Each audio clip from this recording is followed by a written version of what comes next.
if we really want to take it there, do we want to talk about who certain people's managers are and their position on channel AKA? Do we want to talk about that? We're talking about people having someone on the inside on MTV. Why is it certain artists are playlisted on channel AKA and then led on to being signed? Because their management are on channel AKA. If we want to talk about why are there certain DJs who have positions at Universal and Atlantic DJing on the radio, that's a basic, very basic conflict of interest. Of course they're going to play the artists that are signed to the record label which sign their checks. So they're getting two wages, a wage from BBC and a wage from Atlantic or a wage from Universal. That's a conflict of interest. If you're talking about somebody on the inside, who have I got on the inside? Who plays my music?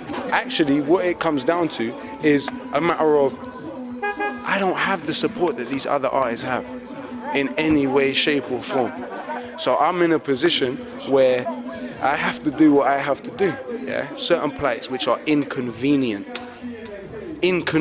for certain powers that be. And when we talk about people like MTV, your big powers in terms of media, they have an interest in putting forward the elite narrative. What is the elite narrative? The elite narrative is that NATO military presence in Afghanistan is justified. The elite narrative is that they went to war in Iraq to get rid of a dictator who the Iraqi people hated. Which the second part is true, but they didn't go to war for that. The elite narrative is that the state of Israel is normal. These are three things.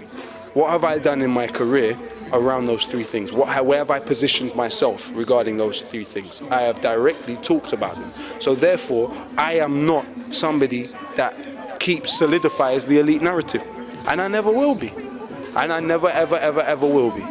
And that's why I'm not interested in sitting down with these labels. Because I'm not gonna buy into a system where ultimately you have artists being exploited. These artists are being exploited by these labels.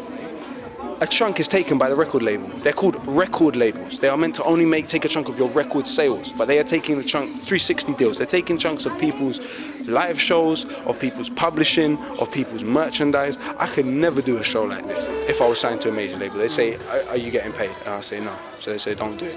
And regardless of that, even if a show like this wanted to pay me, because it's openly talking about stop the war and Palestine, I wouldn't be able to go. I wouldn't be able to come here. I am not and never will be on the inside of their music industry. I spit on their music industry, 100%. I don't want to be involved with them. I don't want to be involved with these people. I know too much about these people. They don't respect me. They don't respect us. They don't respect the fans. They don't respect the workforce that makes the music.